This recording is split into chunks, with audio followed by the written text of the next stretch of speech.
నిర్దోషులే. అంటే దేవుని బిడలంగా యేసు ప్రభు గురించి ఏం చెప్పారు? ఇదిగో ఈయన నిర్దోషే, ఏ దోషమో చేయలే. కనుక మూడోది దేవుని బిడ్డలుగా ప్రభు యేసుక్రీస్తు వారు నిర్దోషే. మనం యోసేపు చిత్రం చూస్తామండి. యోసేపు పోతీఫర్ ఇంట్లో ఉన్నప్పుడు పోతీఫర్ భార్య ప్రేరేపించి పాపం, కానీ అక్కడ యోసేపు ఏ నేరం చేయలే, దోషం చేయలే. కానీ అక్కడ ఏం చేసిందంటే పోతీఫర్ భార్య ఏం చేసింది తెలుసా? ఇదిగో అని చెప్పేసి అన్యాయపు నేరాలు మోపి అతన్ని జైల్లో వేసింది. 2 సంవత్సరాలు జైల్లో ఉన్నాడు యోసేపు. 2 సంవత్సరాలు ఇనుము బాధించింది ఆయన. అయితే యోసేపు మాత్రం దేవుని దృష్టిలో ఎలాంటోడు? నిర్దోషి. అంటే ఏ దోషమో చేయలా. యోసేపు దేవుని దృష్టిలో నిర్దోషి. దేవుని బిడ్డలంగా మనం చూడండి, ఒకవేళ కొన్ని సందర్భాల్లో మనం ఏ దోషము చేయకపోయినా మన మీద దోషం మోపొచ్చు. ఉదాహరణకు మత్తయి సువార్త 5:11, నా నిమిత్తము జనులు మేము నిందించి హింసించి చెడ్డగా మాటలు పలుకున్నప్పుడల్లా మీరు ధన్యులు, ఆనందించి సంతోషం, ఎందుకు? పరలోకంలో మీ ఫలము అధికము. ప్రభు చెప్పిన మాట.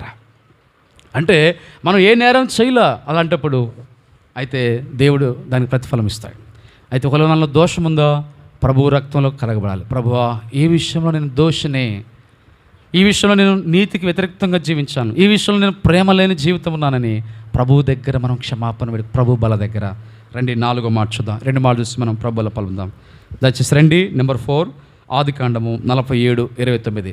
The book of Genesis 47:29. ఆదికాండము దయచేసి చదవండి త్వరగా. 47:29. యాకోబు అయిన ఇశ్రాయేలు చావలసిన దినాల వృద్ధాప్యలో చనిపోవాల్సిన సమయంలో యోసేపును చూసి ఒక మాట కదా మనకు కావాల్సిన పదం చూడక, దయను నా ఎడల దయను నమ్మకము చాలు. ఇప్పుడు ఇక్కడ 4వదిగా ఏం కనపరచాలంటే దయను కనపరచాలి. చెప్పండి. నెంబర్ 4 ఏంటి? దయా, మెర్సీ, దయా, కనికరం. అంటే యాకోబు అంటున్నాడు, అతని పేరు ఇశ్రాయేల్గా మారింది. ఇశ్రాయేల్ అంటున్నాడు ఏమనంటే యోసేపుతో అన్నాడు, యోసేపుతో ఓ ప్రమాణం చేసుకున్నాడు, అయ్యా నా ఎడల దయ చూపు. ఏంటి దయ? నేను ఇక్కడ చనిపోయినప్పటికీ నా ఎముకలు మాత్రం ఐగుప్తులో ఇక్కడ ఉండకూడదు, వాటిని ఎక్కడికి తీసుకెళ్ళాలి? కనానులో పాతి పెట్టాలి. ఆయన ఆశదండి. సరే, అంటే నా ఎడల దయచూపు, నా ఎడల దయచూపు అన్నాడు. అంటే 4వది ఇక్కడ మనం చూస్తే దయను కనపరచమంటున్నాడు.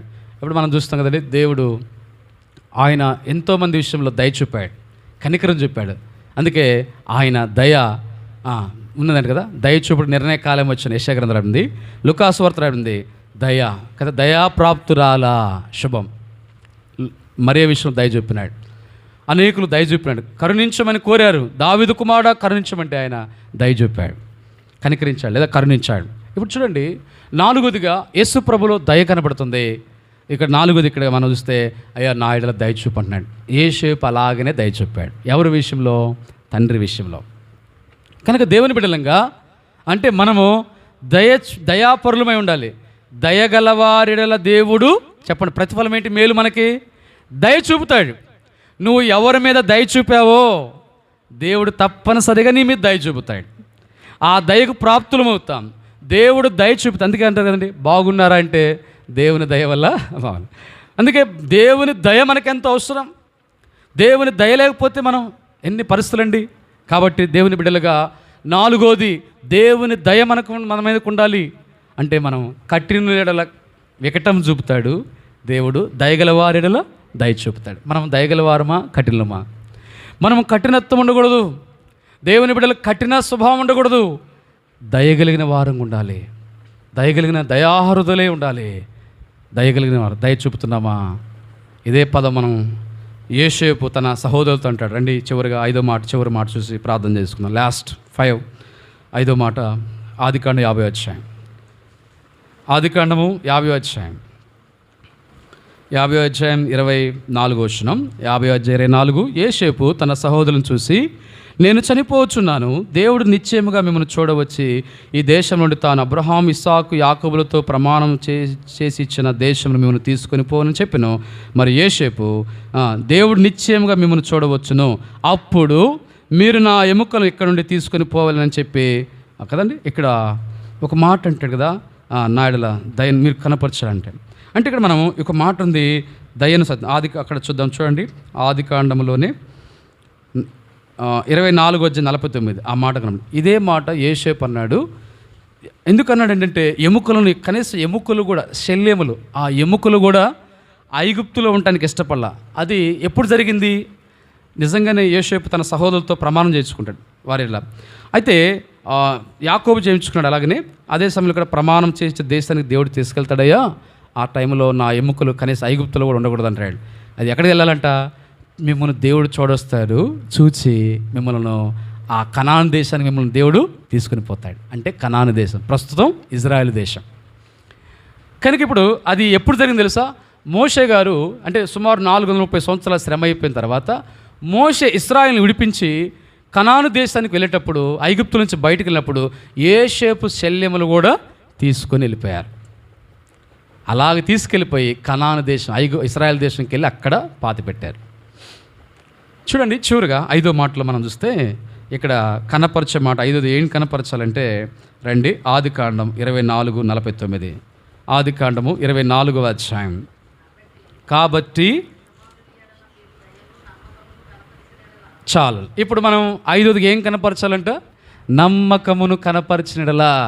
అబ్రహాము దాసుడని ఎలియాజరు అంటున్నాడు. ఎలియాజరు ఇక్కడ ఎవరితో అన్నాడంటే బెతియేలు, రేపు కథ అంటే బెతియేలు అన్నయ్య లాభాలు వారితో అన్నాడు. బెతియేలుతో, అయ్యా అబ్రహాము కుమారుడున్నాడు ఇస్సాకు, ఆయనకు వివాహం చేయటానికి కొరకే ఎలియాజరు ఒక రాయబారంగా వచ్చాడు, ఒక సంబంధం చూడడానికి వచ్చినట్లుగా.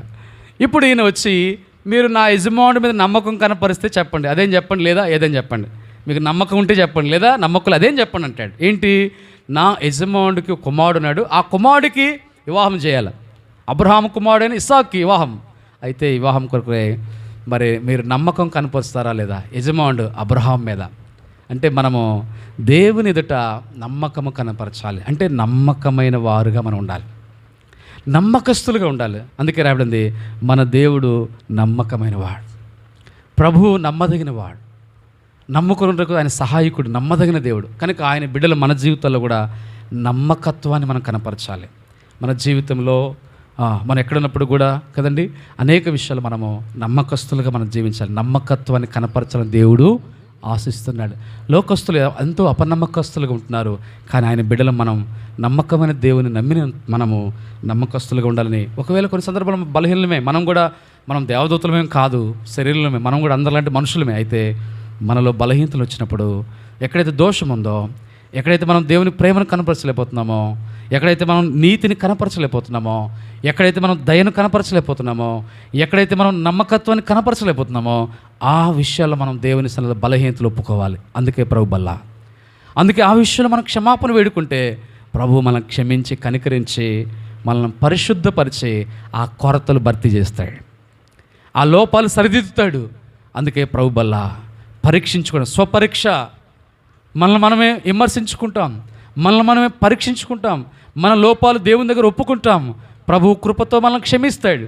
మనల్ని క్షమించి పరిశుద్ధపరిచి ఆయన మన బలహీనత లోపాలు క్షమించి పరిపూర్ణంగా అర్హులుగా చేస్తానికి దేవుడు సమర్థుడై ఉన్నాడు. కనుక 5 సంగతులు ఇప్పుడు చెప్పండి. నెంబర్ 1, మొట్టమొదటి ఏ సంగతి అండి? మొట్టమొదటి ఏం కనపరచాలని దేవుని వాక్యం రాబడింది? ఒకటి, ఎవరా వ్యక్తి చెప్పండి? నీతిని కనపరచాలి. ఎవరా వ్యక్తి? నోవాహు. రెండో వ్యక్తి ఎవరు? లోతు. నీతిమంతులుగా ఉంటే ఏంటి లాభం చెప్పండి? మనం కూడా ఏంటండి నీతిమంతులు, ఈ లోకంలో పరిస్థితులు చాలా భయంకరంగా ఉన్నాయి, నీతిగా జీవించడం కష్టంగా ఉంది. నీతిగా ఉంటే ఏంటి మనకు లాభం, మేలు? దేవుని గ్రంథం చెప్తుంది, నీతిమంతులైన నోవాహు కుటుంబం జలప్రలయంలో కాపాడబడింది, రక్షించబడింది. రాబోయే ఉగ్రత రాబోతుంది, రక్షించబడతావు. నీతిమంతులు వారు నిత్య జీవంలో ప్రవేశిస్తారు. నీతిమంతుల కోరిక ఉత్తమమైంది. నీతిమంతులను దేవుడు చూడకపోడు, నీతిమంతులను ఆశీర్వదిస్తాడు. నీతిమంతుల నివాసస్థలము ఆశీర్వాదకరంగా ఉంటుంది. చాలా మేళ్ళు ఉన్నాయి కీర్తనలు, సామెతలు, ఈ మాటలు నీతిమంతుల గురించి. రెండవది ఏం కనపరచాలి? ప్రేమను కనపరచాలి. క్రీస్తు ప్రేమను మనం కనపరచాలి. క్రీస్తును మనం ప్రేమలో కనపరిచినప్పుడు, క్రీస్తు ప్రేమను మనం కనపరచడం ద్వారా అర్థమైందా? అట్టి ప్రేమను మనం కనపరిచినప్పుడు దేవుడు ఆయన మనల్ని ప్రేమిస్తాడు. నన్ను ప్రేమించు వారిని నేను ప్రేమిస్తాను. కనుక మనం ప్రేమను కనపరిచినప్పుడు ఆ ప్రేమను చూపిన ప్రేమను బట్టి ప్రతిఫలము దేవుని యొద్ద పొందుకుంటాం. నెంబర్ 3, మూడోది నిర్దోషత్వం మనకు కనబడాలి. మన దోషాలు ఉంటే దేవుని దగ్గర ఒప్పుకోవాలి, సరి చేసుకోవాలి. మనం నిర్దోషులుగా యేసేపులా చేయబడతాం. యేసు ప్రభు వారు నిర్దోషి, ఏ దోషం లేదని రోమ గవర్నర్ పిలాతు సాక్ష్యం ఇచ్చాడు. అప్పగించిన వ్యక్తులు సాక్ష్యం ఇచ్చారు, ఆయన నిర్దోషి అప్పగించామని. అయితే మనము కూడా దేవుని బిడ్డలంగా మనం దోషాలు క్షమాపణ అడిగితే మన దోషాలు క్షమించబడి మనం నిర్దోషులంగా చేయబడతాం. దేవుని ఎదుట మన నిర్దోషులతో కనబడాలి. నెంబర్ 4 4వది దయ కనపడాలి. దయగలిగిన వారంగా ఉండాలి. ఒకరిలో ఒకరు దయ చూపే వారంగా ఉండాలి. దేవుని దయకు మనం పాత్రలమవుతాం. మేలు. నెంబర్ 5 నమ్మకం కనపరచాలి. నమ్మకమైన వానికి మెండైన దేవుళ్ళు ఉన్నాయి. నమ్మకస్తుల కొరకే ఒక 3 మేలు ఉన్నాయి. ఒకటేంటి తెలుసండి? ఒకటి మంచి నమ్మకమైన దాసుడు మెచ్చుకుంటాడు. ప్రభువు మెచ్చుకునేవాడు యోగ్యుడు. ఒక దినం ప్రభు రాబోతున్నాడు. ప్రభు వచ్చినప్పుడు నమ్మకస్తులు మెచ్చుకుంటాడు. నమ్మకస్తుడని వారు స్త్రీ పురుషులు ఎవరైనా సరే వారిని మెచ్చుకుంటాడు. ఒకటి నమ్మకస్తులు మెచ్చుకుంటాడు. రెండవది వారితో ఏమన్నా తెలుసా? ఈ 10 పట్టణాల మీద నీవు 1000 ఏండ్ల పరిపాలన అధికారం ఉంది. వారిని అధికారులుగా చేస్తున్నాడు. నెంబర్ 3 మూడోది యజమాను సంతోషంలో నీవు పాలి భాగస్తులవుతావు.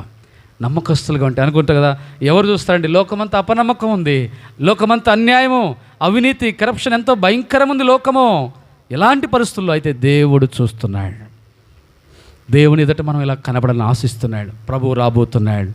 ఇట్టి విధానం మనం కనబడి ప్రభు దగ్గర ఒక మంచి ప్రతిఫలం పొందుకునే వారంగా ప్రభు మనకు సహాయము చేయను గాక. ఆమేన్. ప్రార్థన చేసుకుందాం.